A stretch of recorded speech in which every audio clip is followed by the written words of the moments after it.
Her voice was the only thing they could never chain. In the smothering heat of 1841, St. Clair Parish, Louisiana, Clara Beaumont's hymns rose like a prayer whispered across endless cotton fields, a fragile defiance against a world built on cruelty. It was a sound that carried further than the overseer's whip, a melody too wild to break. And then one evening, her song soared into the twilight, more powerful than ever before, and suddenly it stopped. They found her kerchief, tied to a post as though waving goodbye. But Clara was gone. They didn't know her voice was a key. They didn't know she was singing her way to freedom. And they didn't know her song would become a legend that the wind still hums to those who dare to listen. The sun bled out across the horizon, painting the Louisiana sky in bruised shades of orange and violet. Below, the fields of the Beaumont plantation stretched for miles, a vast white sea swallowing light, air, and hope alike. The day's heat still clung to the ground, heavy and thick with the scent of sweat and soil. It was the hour when even the cicadas quieted, as if too tired to sing. Figures moved through the rows, stooped silhouettes, slow and weary, their shadows long and distorted in the dying light. The day's labor was over. Among them was Clara Beaumont, a young woman of 19, her frame slender but hardened by years of relentless work. The raw skin of her hands told of cotton's cruelty, but her eyes, dark, sharp and unflinching, held a spark that even despair hadn't managed to dull. Walking close beside her, his small shoulder brushing hers, was her 12-year-old brother Samuel. He was narrow as a reed, his face too thin, his eyes too large for his small head. He followed her the way a shadow follows light, wordless, constant, afraid to fall behind. Clara was the air he breathed, her voice the only softness he knew. As they trudged toward the distant cabins, she drew a deep breath. The air was still, thick with heat, but she pushed it from her lungs and replaced it with a note. It started as a low hum, a vibration that seemed to rise from the earth itself, then grew into the opening lines of Wade in the water. Her voice, a clear, piercing soprano, cut through the evening silence like a blade. It was a sound too pure for a place built to crush purity. Heads lifted, shoulders straightened, if only slightly. The weary shuffle of feet found rhythm again. Her song was a small miracle, cool water in a land of thirst. Samuel looked up at her, wide-eyed, his lips parting in silent awe. "Sing the one about the chariot, Clara," he whispered, his voice hoarse with dust. She glanced down, a soft smile flickering across her tired face. "Later, little bird," she murmured. When the moon is listening, up on his horse, Mr. Harlan, the overseer, watched. He was a gaunt man with sunken cheeks and a mouth that rarely curved except to sneer. His eyes, pale and mean, followed Clara like a vulture's. He spat tobacco juice into the dirt, the sound wet and final, a punctuation to her melody. He was a man who found power in fear, who believed silence was the same thing as obedience. But Clara's singing, oh, that maddened him. It was a thing he couldn't control, couldn't whip out of her, couldn't break. Her song reminded him of his own smallness, and for that, he despised her. Near the edge of the rows, Aunt Rosa, the plantation's oldest enslaved woman, waited. Her back bent from decades of labor, but her gaze sharp and knowing. She'd seen too many seasons and too much sorrow, and she understood what it meant when a woman's fire burned too bright. As Clara and Samuel passed, Rosa's eyes followed them with a mixture of admiration and dread. She knew what happened to those who carried songs too far. They either lit the world or were consumed by their own flame. That night, under a high white moon, the fields were silent. The air was alive with the hum of crickets and the restless whisper of cane leaves. Inside their small cabin, Clara knelt before Samuel, her hands wrapped around his. Her voice was calm, steady, but her eyes held something new, fear and resolve twisted together. "You'll stay with Aunt Rosa tonight," she said softly. "No matter what you hear outside, you don't come looking for me. Promise me that." His eyes widened. "Where are you going?" he asked, his voice trembling. "Don't leave me, Clara." "I ain't leaving you," she said, her thumb brushing the back of his hand. "Just got one last song to sing. From the corner, Aunt Rosa rose slowly from her stool. Her voice was low and gravelly, like wind in dry grass. "The night's talking tonight, child," she murmured. "Be careful what you answer." Clara met her gaze. "Sometimes," she said, "you have to sing louder than the wind, so the right people can hear you." Rosa said nothing more. She only nodded, her lined face solemn. Clara stood, pressed a kiss to her brother's forehead, and stepped out into the humid night. She didn't look back. Her feet moved over the packed earth with quiet certainty, carrying her past the last row of cabins, past the stretch of moonlit cotton that shimmered like ghostly snow. She stopped where the field ended and the forest began, a thin line between the known and the free. And then she began to sing. It was Swing Low, Sweet Chariot, but not as she had ever sung it before. Her voice rose with impossible power, cutting through the night like a beam of light. It wasn't a lullaby this time. It was a declaration, a plea, a signal. Her song filled the empty air, swelling and surging until it seemed to shake the leaves themselves. Each note was alive, trembling with desperation and courage. Then she reached for a note so high it felt as though it might split the sky. And just like that, the sound vanished. The silence that followed was not absence. It was weight. Heavy, suffocating, absolute. Inside the cabin, Samuel bolted upright. "Her song," he gasped. It broke. His small hands clutched the blanket, eyes wide in terror. Aunt Rosa grabbed him, but he tore free, running for the door as shouts began to rise in the quarters. Men with torches rushed into the fields, calling her name. They searched until the torches burned low. They found no footprints, no torn fabric, no sign of struggle. Only one thing, tied neatly to the top of a fence post, fluttering gently in the breeze, was Clara's faded kerchief. A hush fell over them. The night wind stirred the cotton. And somewhere in that rustling came a faint, impossible sound, the echo of a hymn that had never been finished. The dawn that followed was cruelly bright. The fields glistened under a clean golden light that mocked the fear still hanging thick over the quarters. Work began late, half-hearted, as if the very land resisted the weight of what had happened. No one spoke Clara's name aloud, but it was everywhere. In the glances traded between bent backs, in the stiffness of every movement, in the tremor of silence that met each crack of the overseer's whip. It wasn't her disappearance that troubled the master. It was the disruption. Mr. Beaumont, the owner of the plantation, emerged from his big white house furious and sweating through his waistcoat. His face, normally smug and pink with self-satisfaction, had turned the color of bad meat. A girl don't just vanish into the air. He bellowed from the porch, his voice carrying across the yard. "She's my property, and I want her found. Finch." The overseer, Harlan Finch, rode forward on his gray mare, his posture stiff, jaw clenched tight. "You find that girl," Beaumont roared. "Or I'll find a man who can." Finch tipped his hat. But his eyes burned with something darker than obedience. He wasn't searching for Clara anymore. He was hunting her ghost. By midday, the search had turned into a purge. Finch and a half-dozen field hands he'd coerced into service tore through the cabins, overturning straw pallets and meager belongings. He barked questions that weren't really questions at all, his voice raw from shouting. Who helped her? Who else knew? No one answered. They all knew the price of speaking. He dragged Silas, a strong, quiet man who had found the kerchief, out into the open yard. "You found it too fast," Finch hissed, his breath sour. "That means you knew where she went." Silas shook his head slowly. "Didn't know nothing, Mr. Finch. Just saw it tied there." The denial only fed the overseer's rage. The whip cracked, sharp and echoing. The second crack followed before the sound of the first had even died. The air filled with the metallic scent of blood and the quiet gasps of those forced to watch. Finch's arm rose and fell with a rhythm that was both mechanical and gleeful. It wasn't punishment, it was a message. When he was done, Silas lay motionless in the dirt, and Finch's fury had found no peace. His eyes searched the crowd until they landed on Samuel.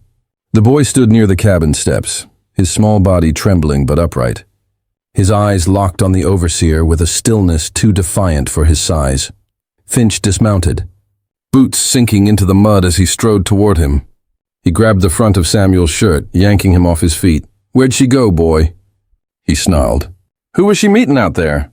"Tell me, and maybe I'll let you keep your tongue." Samuel's heart thundered in his chest, but something in him refused to break. He thought of her last look, the quiet certainty in her voice. He thought of her saying, "Sing louder than the wind." "She didn't run," he whispered. Finch's face twisted in confusion. "What did you say?" "She didn't run," Samuel repeated, his voice trembling but clear. That was all it took. Finch threw him down, his fury bursting like a storm. "Lies, all of you lie for her," he screamed, pacing in the dirt like a rabid animal. His boot kicked dust over Silas's still body. "You'll all learn what happens when one of you thinks you can sing your way free." He stalked off toward his cabin, leaving behind the broken silence of people too afraid to breathe. That night, the quarters were still. The crying had stopped, the fires burned low, and the moon hung high and watchful. But in that stillness, something new settled in, a different kind of quiet. It wasn't the silence of fear anymore. It was the silence of listening. The elders began to whisper. Aunt Rosa gathered the children in her cabin, her voice low, her face lit by the flicker of a single candle. Samuel sat close to her knee, his wide eyes glinting. "Some voices," she began, "too big for this earth. They're born with rivers in their throats and storms in their hearts. They sing so true, so full that the ground can't hold them no more. The song gotta go somewhere, and sometimes it takes the singer with it." A small girl beside Samuel shivered. "Did Miss Clara's song take her away?" Rosa smiled softly, shaking her head. "No, child. It made a way for her. It opened a path you can't see with your eyes. Her body might be gone, but her song's still here, in the wind that moves through them fields, in the rustle of the cane at night. You just gotta learn how to listen past the noise of the world." Her gaze shifted to Samuel, her wrinkled hand brushing his shoulder. "She didn't leave you, little bird. She left you a map." Those words planted something inside him. Not comfort, something stronger, a reason, a direction. In the days that followed, he began to change. While others picked in silence, he listened. While they prayed, he watched. He started spending his evenings by the old fence post where her kerchief had been found. Eyes closed, head tilted, as if waiting for instructions carried on the wind. At first, all he heard was the hum of insects, the whisper of trees, the sigh of the earth cooling after the day's heat. But as the nights passed, he began to notice patterns, pauses, echoes, rhythms. The world around him was not still. It was speaking, and he was beginning to understand the language. The legend of Clara Beaumont began there, in the whispered awe of the quarters, in the watchful quiet of a boy who refused to believe she was gone. They said her song had become the wind, that she rode it still, guiding those who dared to follow. And Samuel, the boy who listened, would be the first to try. The world had shifted for Samuel. The fields that once felt like an endless prison now seemed alive, filled with signals and voices he had never noticed before. The rustle of cane, the chatter of birds, the steady rhythm of rain on the cabin roof, everything carried meaning now. He remembered Rosa's words. She left you a map, and he was determined to find it. He began spending every spare moment near the fence post where Clara's kerchief had once fluttered. The post itself had been stripped bare by Finch's rage. He'd torn down the cloth the morning after, as if destroying the sign could erase what it symbolized. But the ground beneath it still hummed with something invisible. Samuel stood there for hours listening. At first there was nothing but the ordinary noise of the world, but one afternoon he noticed a sparrow perched on the top wire. It chirped a quick, sharp rhythm, 3 short notes, a pause, then 3 again.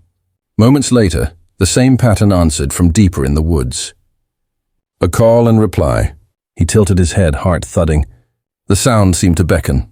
The next evening he followed it. Barefoot and silent, he slipped through the edge of the woods as twilight thickened. The air was cool and damp, rich with the smell of pine and earth. The sparrow's call guided him through the underbrush, and though fear knotted in his stomach, something stronger pulled him onward, a certainty that he was walking a road his sister had walked before. He came upon a clearing marked by an old oak tree. From its trunk hung the hollow tap-tap of a woodpecker.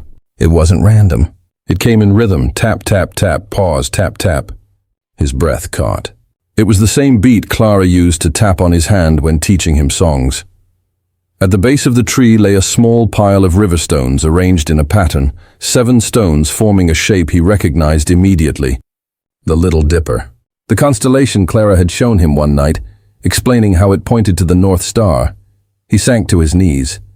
She'd been here. This was her work, her map made of earth and sound.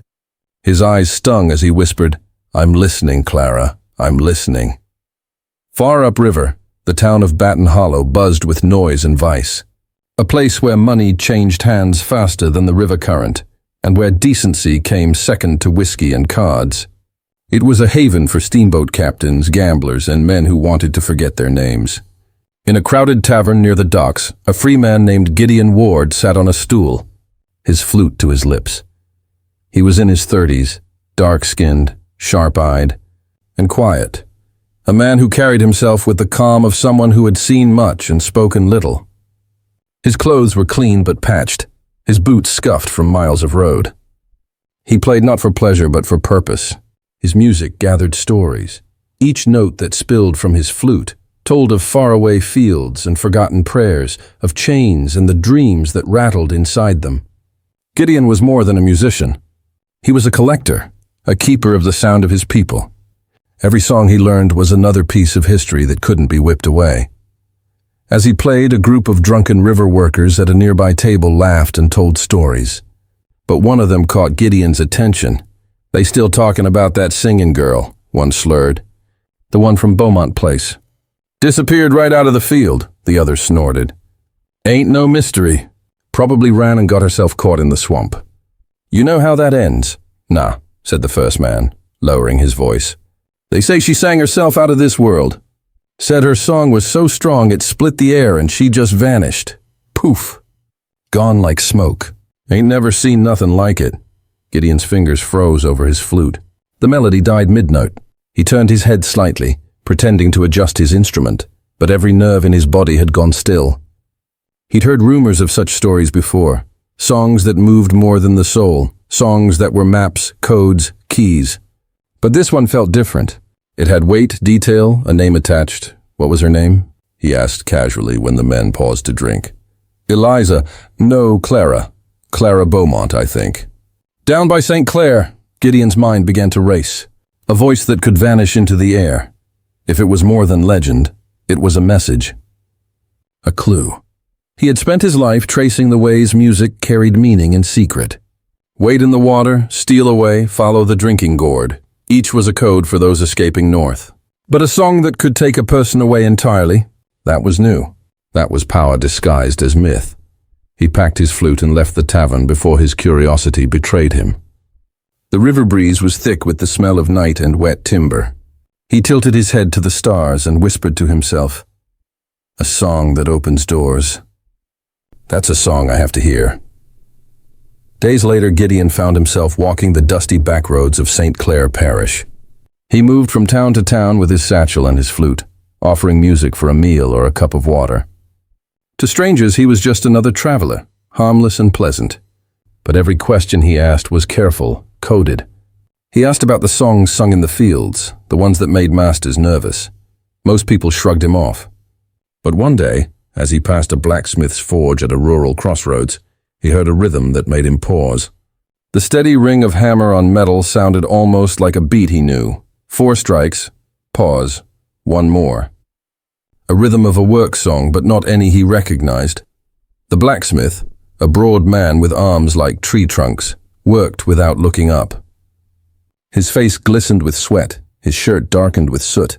Gideon waited until the man finished his stroke before speaking. "That's a mighty familiar rhythm," Gideon said lightly. "Sounds like an old hymn." The blacksmith finally looked up, eyes sharp beneath a furrowed brow. "Some songs ain't for singing," he said slowly. "Some songs are for surviving." Gideon smiled faintly. "Then maybe I'm surviving too. I collect those songs, the ones that keep a man alive." The blacksmith hesitated, studying him. "You're not from here?" "No, sir. But I heard a story that brought me." "Let me guess," the man said, setting the hammer down. "You're after that girl's voice." The one they say vanished into thin air. Gideon met his gaze. They say her voice was a key. For a long time, the blacksmith said nothing. Then, very quietly, he replied, "Ain't a bad word for it." He glanced toward the road, making sure no one was near, and lowered his voice. "I heard her once. Years of breaking my back in that place, and I ain't never heard a sound like it. When she sang Jordan, I swear I could feel the river on my feet. When she sang Chariot, I could hear the wheels thundering. People like that, they don't just disappear. They find another way." "Another way?" Gideon asked, leaning in. The blacksmith nodded. "A path. They call it the Songbird's path. Folks who know the tunes can follow it north. The notes are signals. A change in the melody means danger. A rhythm shift means turn left. It's a map that can't be read, only heard." Gideon felt the hair on his neck rise. "And Clara Beaumont?" The blacksmith exhaled slowly, eyes on the glowing forge. "If she's the one they say she is, she didn't die, son. She sang herself onto that path. Her song ain't gone. It's just moving somewhere else." For days, Samuel returned to the edge of the forest. Each time he came, the woods seemed to whisper a little louder, as if recognizing him. The fear that had once kept him near the cabins faded with each step. He began to notice signs that no one else would have thought to see. The faint imprint of bare feet hardened into the soil, a piece of vine tied neatly around a branch, a mark carved into bark in the shape of a half-moon. They weren't random. They were deliberate, like the markings of a language only he and Clara could understand. He remembered how she used to tap rhythm patterns on his palm while teaching him songs. How she'd pause between verses, smiling as if to say there was something beneath the words she could not speak aloud. Now he understood. The songs had been a code. The earth itself was singing, and he had learned to listen. At the base of a great cypress, he found something new. Someone had arranged a cluster of white river stones into the same pattern he'd seen under the oak, the Little Dipper. His breath caught. The stones pointed north. He followed the direction, threading through the undergrowth, heart thundering, every snapped twig a question. After an hour, he reached a clearing where the ground dipped toward a shallow creek. There, half hidden by moss, was a hollow log. Something inside glinted faintly in the dim light. He knelt, reaching into the damp darkness, fingers brushing fabric. Carefully, he pulled out a bundle wrapped in oilcloth, tied with a simple knot. When he unwrapped it, he found a square of faded blue cloth, part of the Sunday dress Clara had always worn. The sight of it stole his breath. His throat tightened as he unfolded it. Across the fabric, stitched in dark thread, was a pattern. Not words, not drawings, but constellations. Above them, a long winding line, surely the river. And below it, small stitched symbols. A crescent moon, a cluster of trees, a single bright star. It wasn't a map of places. It was a map of the sky and the earth together, a guide meant for those who traveled by night. At the bottom, stitched larger than the rest, was a single word. Sing. He stared at it, until tears blurred his vision. Her voice had found him again, reaching across the silence. The meaning was clear. It wasn't just a message, it was a command. Follow. Keep the song alive. Let it guide you. He pressed the cloth to his chest. For the first time since she vanished, hope didn't feel like a foolish dream. It felt like something solid, something alive. He rewrapped the fabric carefully and tucked it beneath his shirt. He looked toward the horizon. Somewhere beyond those trees, beyond the miles of river and pain, she was waiting. And she had left him the way to find her. While Samuel pieced together his sister's silent instructions, Gideon Ward was tracing her echo through whispers and half-truths. After leaving the blacksmith, he traveled deeper into the parish, his heart and mind restless. The man's words about the Songbird's path refused to leave him. If songs could carry hidden maps north, it meant that music was not just art or prayer. It was resistance disguised as praise. He followed the clues to a quiet town church, its white paint peeling, its graveyard thick with moss. The church was led by a stern woman known to locals as Miss Eleanor Vance, a Quaker widow who had come south for charity work. Gideon suspected otherwise. He waited until Sunday service ended, then approached her as she swept the small porch.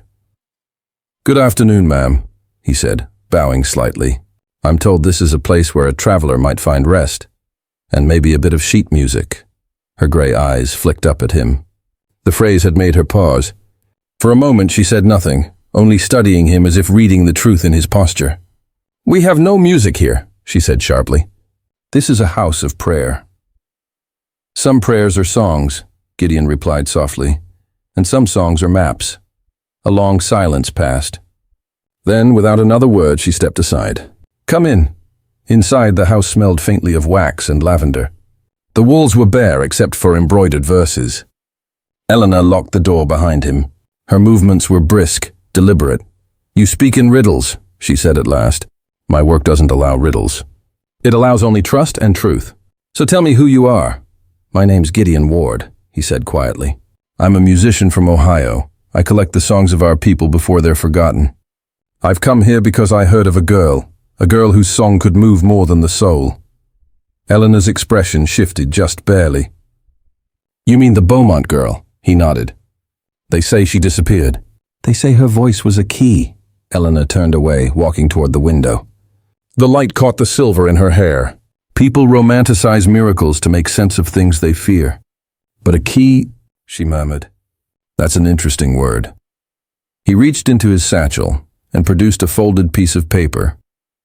On it, he had sketched a symbol he'd found carved into a tree near the blacksmith's forge.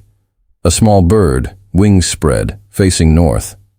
"I found this near the Beaumont property," he said. "The man told me it was a sign, something called the Songbird's path." Eleanor's hand trembled as she took the paper. Her eyes widened just slightly before she composed herself. When she spoke again, her voice was softer, almost reverent.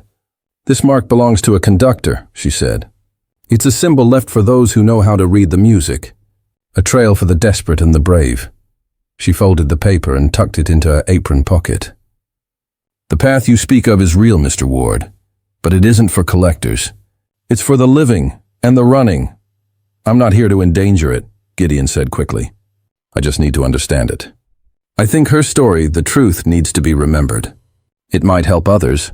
Eleanor studied him for a long moment, then gave a single nod. "Safety is not a word we use here," she said at last.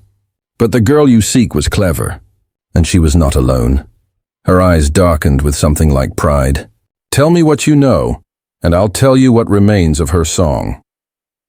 That night, while thunderheads gathered over the horizon, Samuel sat in his cabin clutching the oilcloth bundle. Outside, lightning flashed far off in the distance, silent and soft. He looked up at the crack between the boards and whispered, "I'm coming, Clara." He didn't know that miles away.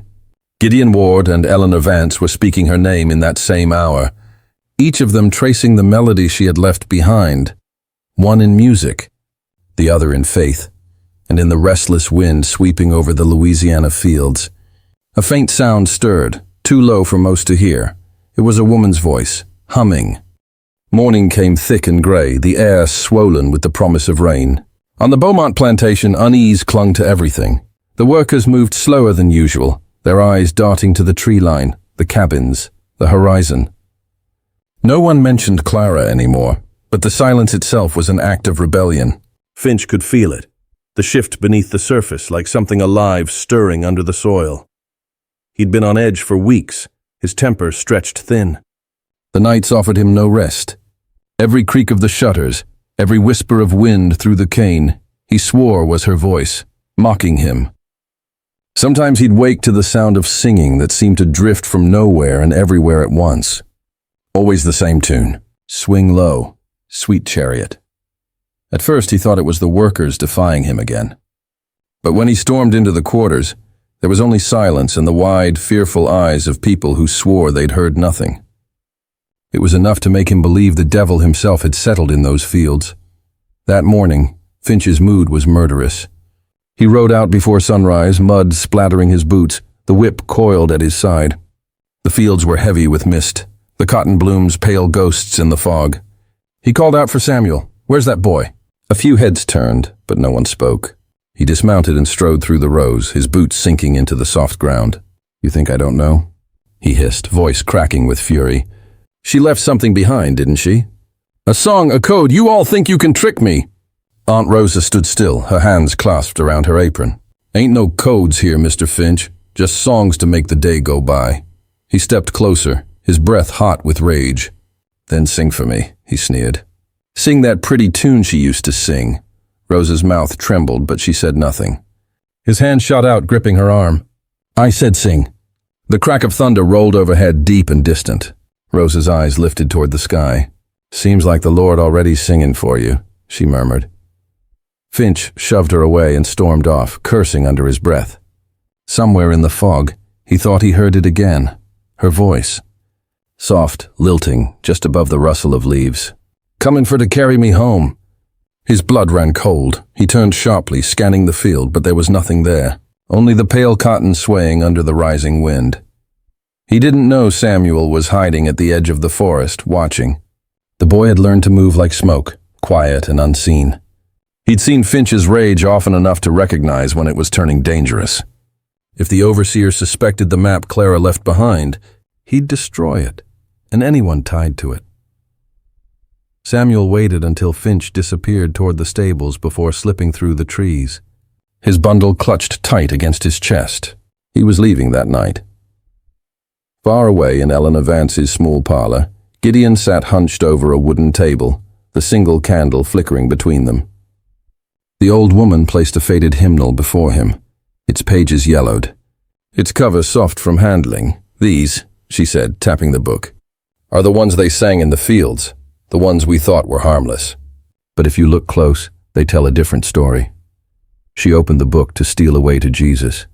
"See here, I ain't got long to stay here. It's a warning. Means they're leaving soon. Wade in the water. That one means follow the river to cover your scent. And this?" She flipped another page, eyes dimming. This was her song.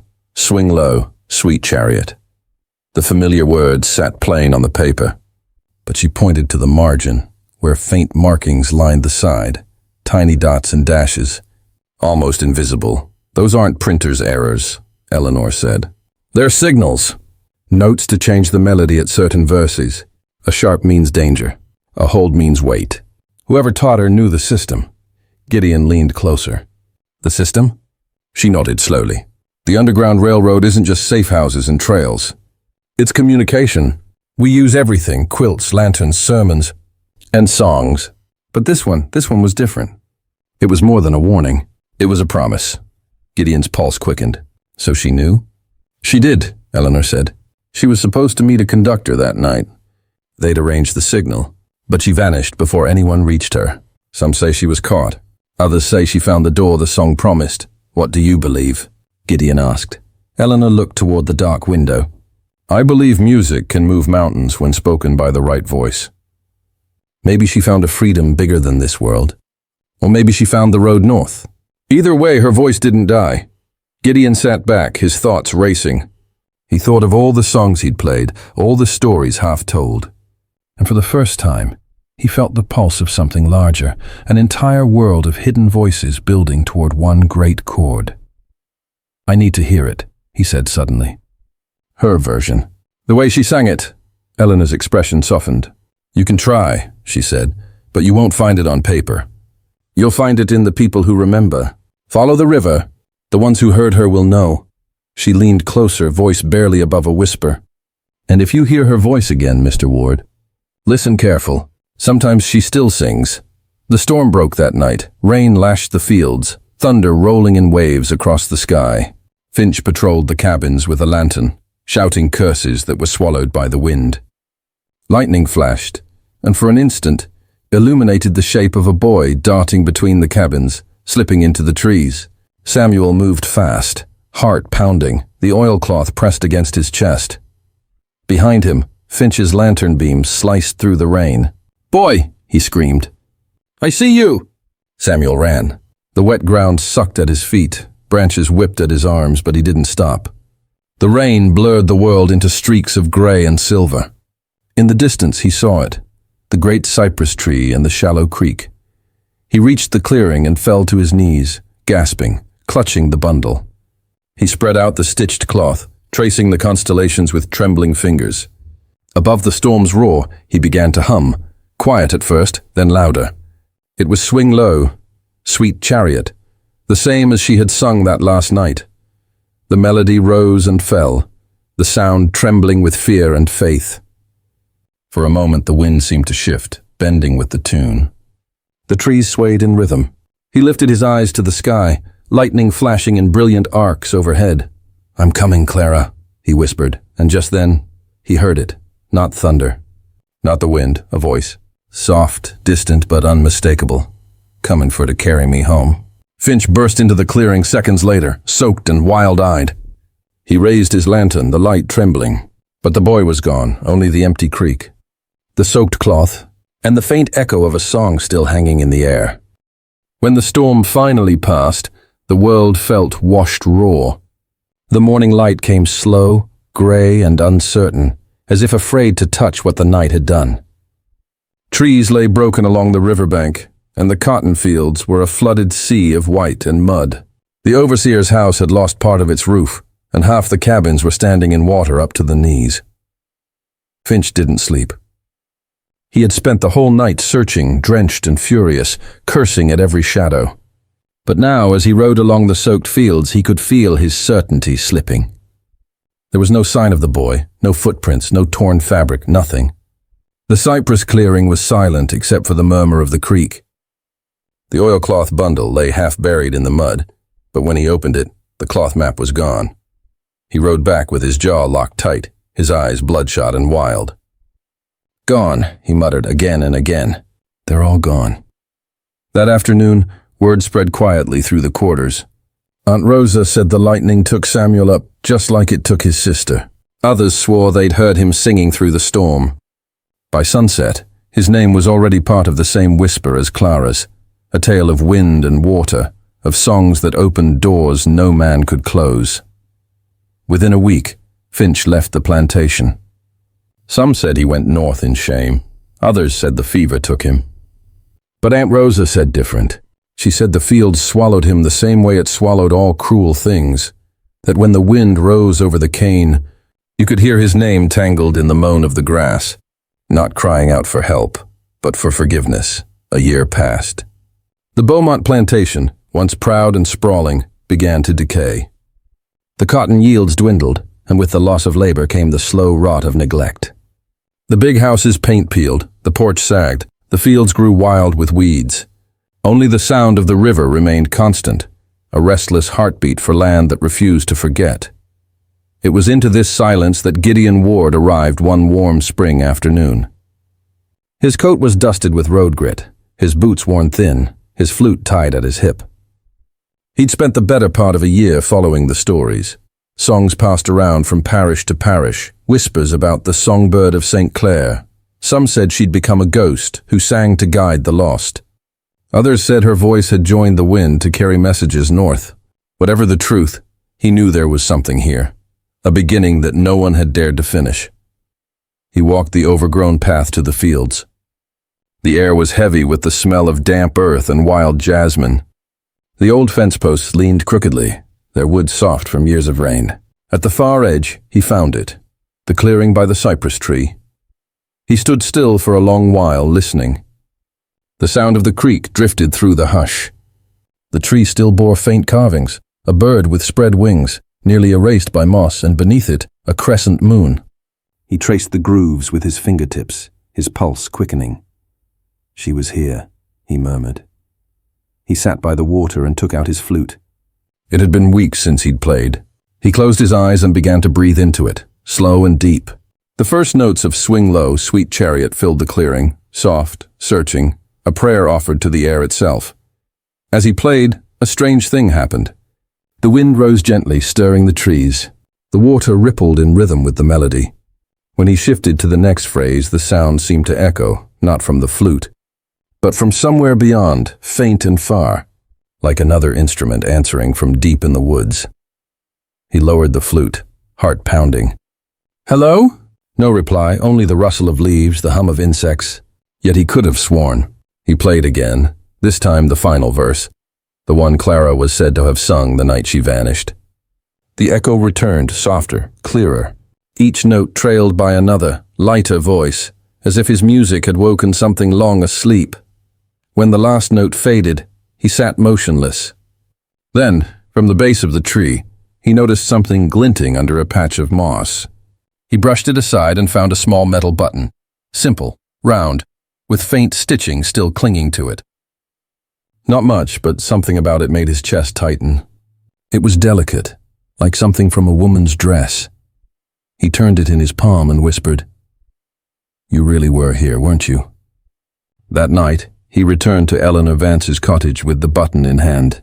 She sat by the window knitting, her face lit by lamplight. "I found the place," he said. "The carvings, the clearing, it's real. And the sound? I can't explain it. It felt like she was still there." Eleanor looked at the button, her expression unreadable. "Sometimes the earth keeps what memory cannot," she said softly. You may have heard what remains of her faith. He sat opposite her, the weight of everything pressing down. "It's more than faith. It's a language, an entire network of songs woven into the land. I think she helped build it." Eleanor's eyes lifted to meet his. "You think she was part of the conductors?" "Maybe more," he said. "Maybe she was one." Eleanor leaned back in her chair, folding her hands. "You're not wrong. I had a letter once from a northern minister who helped coordinate the routes. He spoke of a woman they called the Songbird, said she could move people with nothing but a tune. When she sang, the coded verses changed the paths, meant new routes were open, or danger was near. She worked the southern parishes until she disappeared," Gideon finished. "Yes." Eleanor's voice was quiet. "They said her last song wasn't meant for escape. It was meant for homecoming. But whether that meant death or freedom, no one could tell." He looked down at the button, turning it over again and again. "And the boy?" he asked. "Samuel?" Eleanor hesitated. "Some say he followed her into the water and never came back. Others say he made it north, carrying the song with him. A child's voice singing in a strange place. Who would question that?" "Sometimes I like to believe he lived," Gideon smiled faintly. "Then maybe her song really did carry him home." Eleanor rose slowly, walked to her small shelf, and pulled out an old piece of paper folded many times over.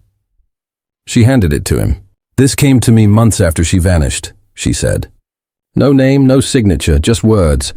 I believe she wrote it." Gideon unfolded it carefully. The paper was worn, smudged by time, but the handwriting, delicate and looping, was still legible. "When they hear me sing, they think it's sorrow. But it's the sound of doors opening. Every note is a mile. Every chorus is a bridge. Tell them not to fear the silence between the songs. That's where freedom breathes." The candle flickered between them. Neither spoke for a long time. Outside, the night wind stirred again.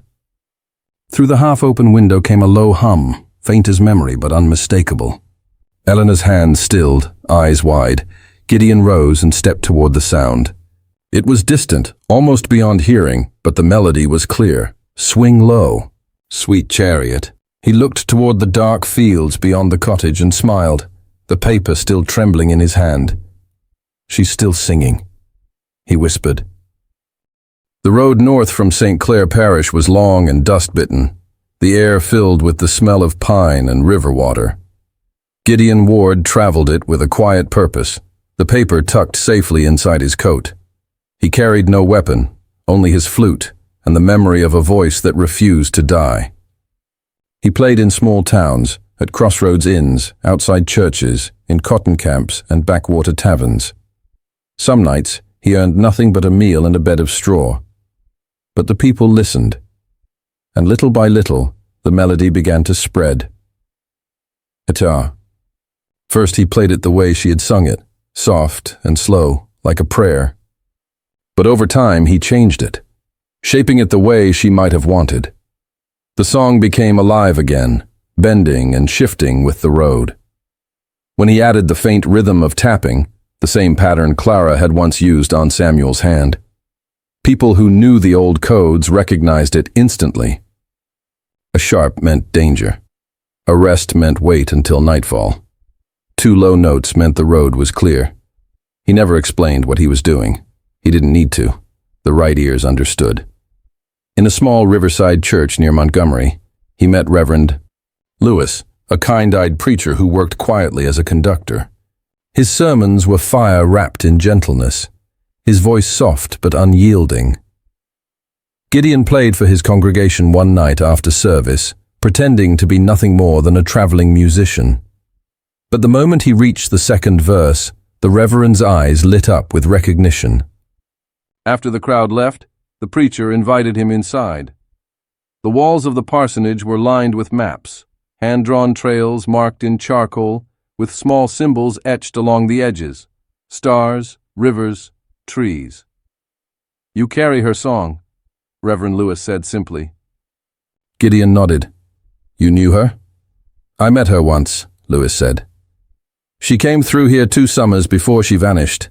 Sang a hymn for my congregation that left half the men weeping and half the women packing food for the road. She was lightning, son, the kind that splits the sky and never fully fades." He walked to the window and looked out toward the dark river. "They say she found a way past fear.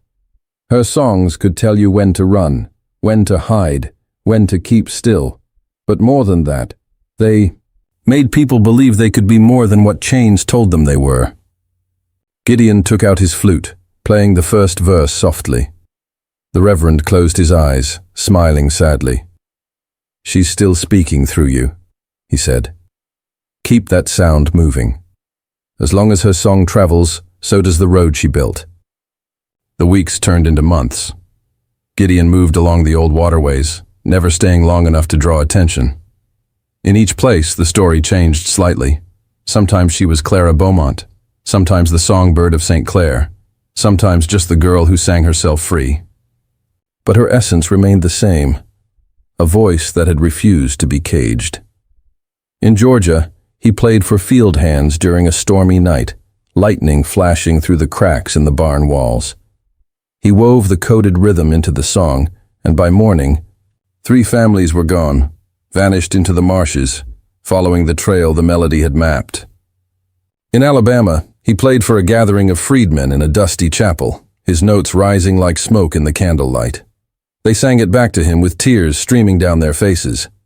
One man said his grandmother used to hum that same tune while washing clothes by the river. "Said it made her feel less alone," he whispered. And in every place Gideon played, the same thing happened. The air grew heavy. The world seemed to hush. And for a heartbeat, everyone believed they could hear another voice, lighter, stronger, answering from somewhere unseen. The legend began to grow. Some said she guided travelers through the dark, that if you lost your way in the woods and sang her song, she would answer. Others swore they'd seen her, barefoot, wearing a faded blue dress, standing at the riverbank. Just before dawn, her reflection singing even when her lips did not move. Word of the song spread so far that even those who tried to suppress it began to fear it. In taverns, overseers and traders whispered about that cursed melody and the strange disappearances that followed wherever it was played. In Charleston, one man swore he'd seen a group of slaves vanish in the middle of a hymn. "The wind took them," he said, pale and shaking, "just like it took the girl." For Gideon, those rumors were more than superstition. They were proof that her spirit was doing what it always had, turning music into movement, sorrow into flight. He wrote letters to Eleanor Vance whenever he could, though most never reached her. In the few that did, he described what he'd seen, the coded versions of her melody, the people who claimed to dream of her voice, the roads that seemed to open wherever the song was sung. "Her hymn isn't a story anymore," he wrote once. "It's a living thing. The more we sing it, the more alive it becomes. Every voice that joins in adds another mile to the road she left behind."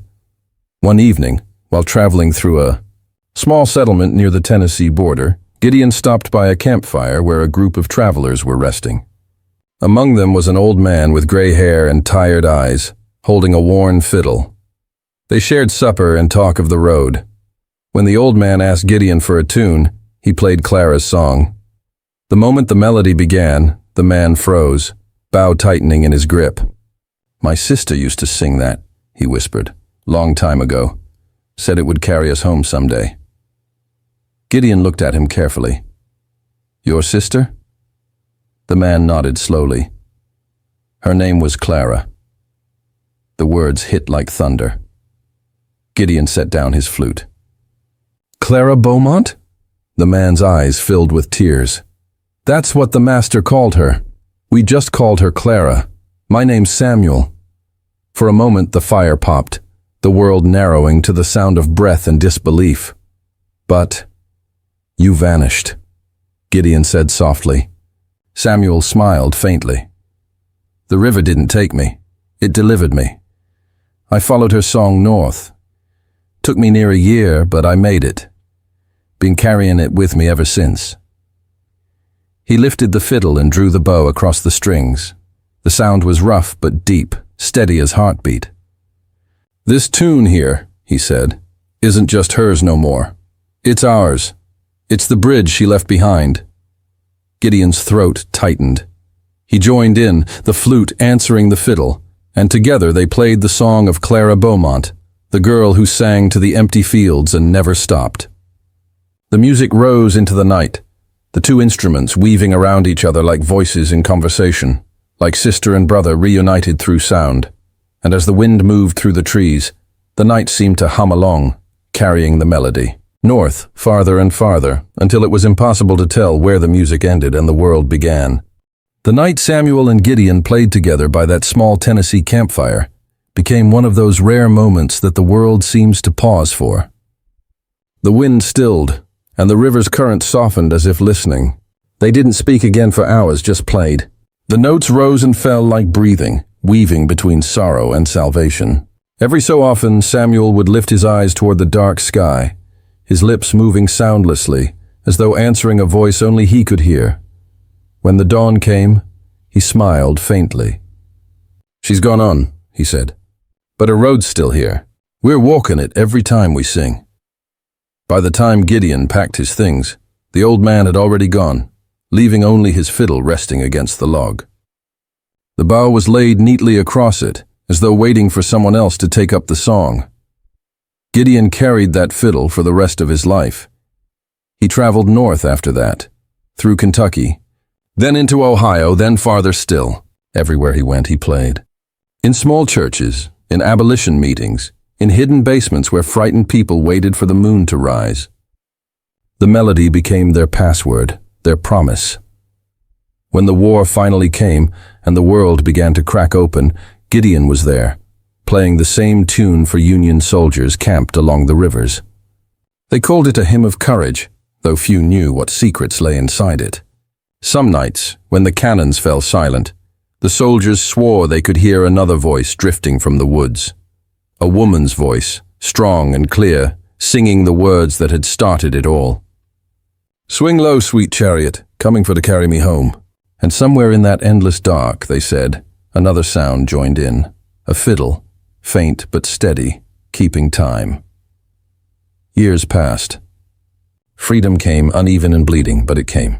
The world moved on, though the scars beneath its soil remained. Clara's name faded from records, swallowed by dust and indifference. But her song did not.